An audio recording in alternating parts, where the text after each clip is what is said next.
কি করবেন এ টাকা দিয়ে? যদি কবর নিয়ে যেতে পারেন, আখেরাতে কাজে লাগে, তাহলে তো একটা ব্যাপার ছিল। তা তো পারবেন না। আপনি বলবেন না পারলে কি হয়েছে, ছেলে মেয়ে খাবে, ছেলে মেয়ে ভোগ করবে নিশ্চিত। বহু মানুষ সম্পদ রেখে চলে গেছে, তার ছেলে মেয়েরা ভোগ করতে পারে নাই, হাতে বুতে অন্য মানুষ খেয়ে ফেলছে, আছে না নাই? সবচেয়ে বড় হতভাগাকে জানেন?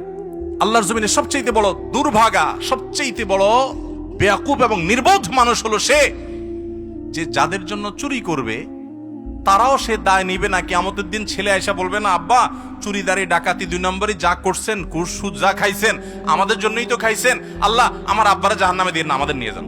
বলবে না ভাই, কোরআন বলেছে ইয়াউমা ইয়াফিরুল মারউ মিন আখিহি ওয়া উম্মিহি ওয়া আবিহি ওয়া সাহিবাতিহি ওয়া বানি। সন্তান বাপকে দেখে মাকে দেখে পালাবে, যে না জানি আজকে কোনো কিছুর জন্য ধরে। সবাই ইয়ানফসি ইয়ানফসি করবে।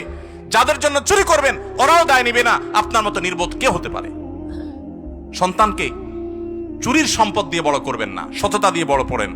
আমাদের সমাজে আজ ঘরে ঘরে সেই মা বাপ আছে যে মা বাপ চায় আমার সন্তান থাকুক আজ দুধে ভাতে, সেই মা বাপ নাই যে মা বাপ বলে আমার সন্তান থাকুক আজ ঈমান আমলে সততার সাথে। সেই মা বাপ নাই। মা বাপ নকল কিনে এনে দেয়, বাবা 2 নম্বরে করে পরীক্ষা দেয়। যেই মা বাপ সততা শিখাবে, সততার সংকল্প করাবে, সেই মা বাপ চুরি শিখাচ্ছে। এজন্য সমাজের রন্ধ্রে রন্ধ্রে, খাজে বাজে, কোনাকাঞ্চিতে সর্বত্র দেখবেন চোর আর চোর উৎপাদন হচ্ছে, দুর্নীতিবাজ উৎপাদন হচ্ছে।